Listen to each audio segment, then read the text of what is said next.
Bonjour Anne Nguyen, Bonjour Vincent. tu es cofondateur, directeur marketing et communication d'une startup qui s'appelle FeedsUp, qui se positionne sur le retargeting publicitaire offline. Est-ce que tu peux nous expliquer en quoi ça consiste? Oui, bien sûr. Donc en fait, le concept est très simple. Aujourd'hui, on a la plupart des enseignes donc du textile, du retail, qui sont sur les taux de conversion d'à peu près 20 à 30%. C'est-à-dire que dans cette audience-là, il y a 70% des gens qui viennent en magasin, donc une audience hyper qualifiée, qui fait l'effort de se déplacer en magasin, qui va regarder certains produits, qui va rester un certain temps, qui derrière n'est pas adressable et d'ailleurs sur laquelle on n'a aucune information.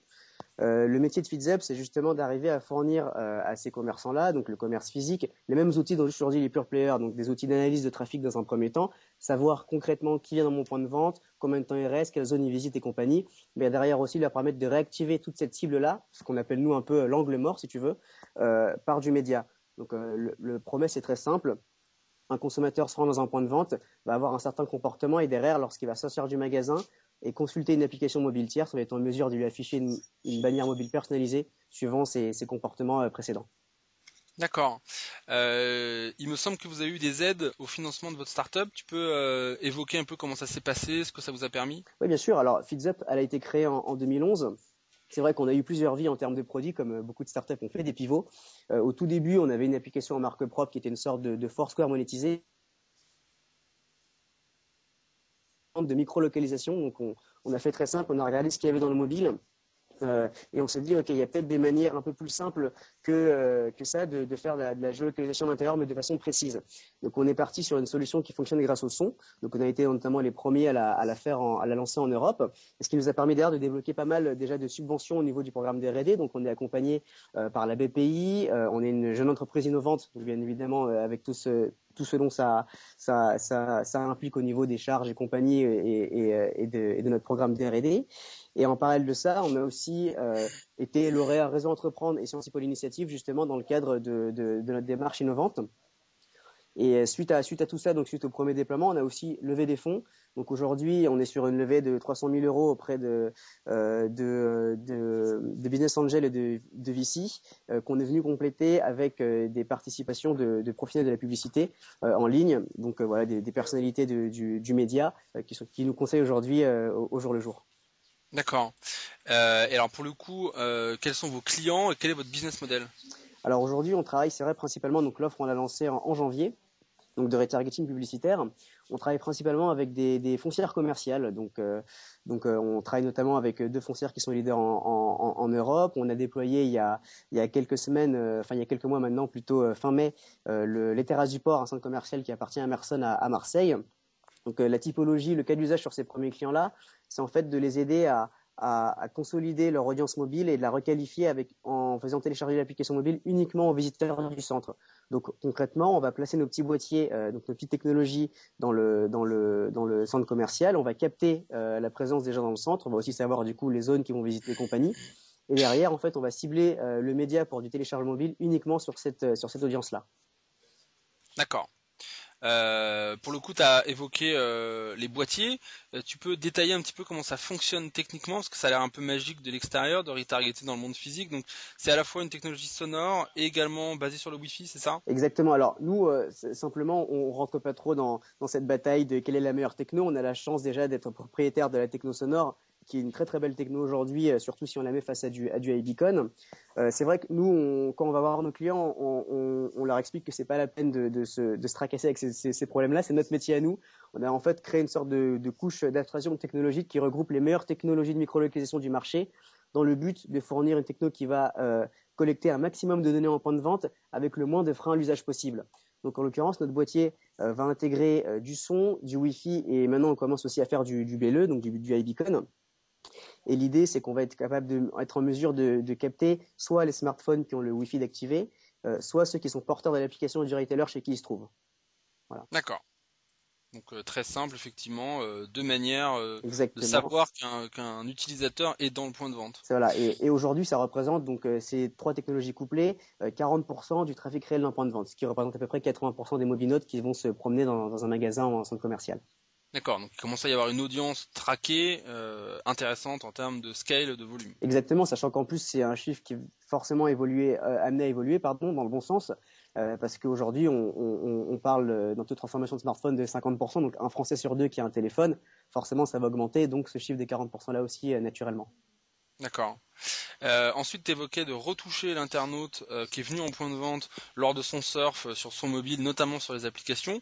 Donc j'imagine que c'est par des achats en temps réel, donc sur les ad exchange. Comment est-ce que vous opérez votre achat média RTB aujourd'hui? Alors aujourd'hui, c'est pas forcément du RTB dans le sens où l'offre est pas suffisamment complète. On est vraiment les premiers pour le coup à faire ce type d'offre dans le monde.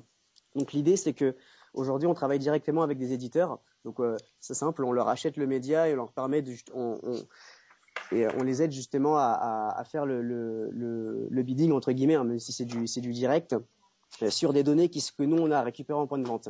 Donc aujourd'hui, c'est du deal principalement auprès d'éditeurs. Là, je suis en train justement d'avancer avec pas mal de régies mobiles avec lesquelles on va travailler aussi pour monter des offres communes, pour adresser leurs propres annonceurs aussi, donc en direct. Et en fait, tout l'été, je vais travailler justement à une machine qui va transformer les datas que je récupère en point de vente, qui ne sont pas forcément les datas adaptées à un usage DSP pour les trading desks. Donc transformer ces ID-là en ID publicitaire pur pour que derrière je puisse travailler avec n'importe quel acteur. Donc à partir de septembre, on aura une vraie offre qui sera accessible pour du programmatique. D'accord. Grosso modo, que je comprenne, vous allez matcher vos bases de données basées sur, a priori, le Wi-Fi, la MAC adresse, à une base de données qui est plus communément utilisée dans le monde du RTB, qui est les IDFA et les Device ID. Exactement, c'est ça, ouais, tout à fait. D'accord. Il y a des rumeurs depuis quelques temps sur Apple qui limiterait dans un futur plus ou moins proche le tracking, notamment suite à la mise à jour de son iOS 8. J'imagine que vous suivez ça de près. Est-ce que tu peux nous expliquer un peu ce qui se passe et comment vous percevez ces mouvements de fond? Alors, effectivement, on suit ça de très près même. Alors aujourd'hui, c'est vrai que comme tu le dis, c'est encore à l'état de rumeur. C'est un développeur qui a trouvé ça dans la présentation et qui en a fait un article. Nous, déjà, de façon concrète, on a testé les 3 premières versions bêta de iOS 8 pour voir si justement on pouvait observer ce type de changement-là, ce qui n'a pas encore été le cas. Toujours est-il que si jamais c'était avéré, ça pourrait nous poser, c'est vrai, quelques problématiques, surtout sur notre produit d'analyse de trafic, puisqu'on serait plus du coup en mesure de mesurer la récurrence d'une visite, la fréquence d'une visite, quoi. Donc ce qu'on a fait, c'est simplement qu'on a cherché d'autres solutions pour entre guillemets contourner de façon légale bien évidemment ce souci-là. Donc on a déjà 2 ou 3 solutions en tête qu'on va tester dès qu'on aura vu justement ce petit tweak technique avéré, quoi. En tout cas aujourd'hui c'est pas le cas. Donc on a quand même on a des solutions de backup pour arriver à le faire, notamment certaines en fingerprinting, enfin qui peuvent s'apparenter à du fingerprinting. Donc ça ne nous empêchera pas de continuer à commercialiser nos offres d'analytics et de retargeting, mais c'est vrai que ça pourrait nous freiner, disons, si jamais on a des développements spécifiques à faire suite à ce problème. D'accord. Après sur le fond, je pense aussi que ça va être plus difficile que ce qu'on peut l'imaginer pour Apple de le mettre en place parce que ça remet quand même en cause le principe même du Wi-Fi et sa charte, qui est déjà qu'on a des préfixes qui nous permettent d'identifier automatiquement un certain type de device. Si déjà on change ça, ça n'a plus vraiment de sens aujourd'hui. En plus, ça risque de limiter, d'augmenter la vitesse de connexion à la borne Wi-Fi, donc vraiment limiter les usages. Je ne suis pas sûr que ce soit quelque chose qui sera vraiment fait, mais en tout cas, on est prêt au cas où. D'accord. Ok. Et pour terminer, quels sont vos projets? On n'a pas mentionné combien vous étiez aujourd'hui dans la startup, mais vous avez, j'imagine, un plan de déploiement, de recrutement, peut-être d'ouverture de bureaux à l'étranger. Tu peux nous en parler? Oui, bien sûr. Alors là, effectivement, donc on en est encore aujourd'hui en termes en tout cas de stade de maturité à l'amorçage. Donc là, aujourd'hui, il y a 10 personnes chez FeedsUp. C'est moitié R&D, moitié business commercial, on va dire. Et on a des plans justement pour recruter de nouvelles personnes donc à la partir de la rentrée, notamment faire grossir toute l'équipe technique sur la partie data science, donc des gens qui vont venir travailler, traiter les données qu'on a en point de vente pour créer des segments toujours plus pertinents pour nos clients. C'est une première étape. Et dans un second temps aussi, lorsque le produit aura vraiment fait ses preuves, qu'on aura des vrais taux de performance qui seront mesurés auprès de nos clients actuels, que sont les centres commerciaux et quelques enseignes, on va accélérer la commercialisation en recrutant de nouveaux commerciaux et notamment accélérer ce pan qui est pas encore tout à fait, qui est en construction en tout cas, mais qui est pas tout à fait prêt, qui est l'automatisation de l'utilisation de nos données via des DSP pour que n'importe quelle agence média puisse travailler avec nos data, quoi.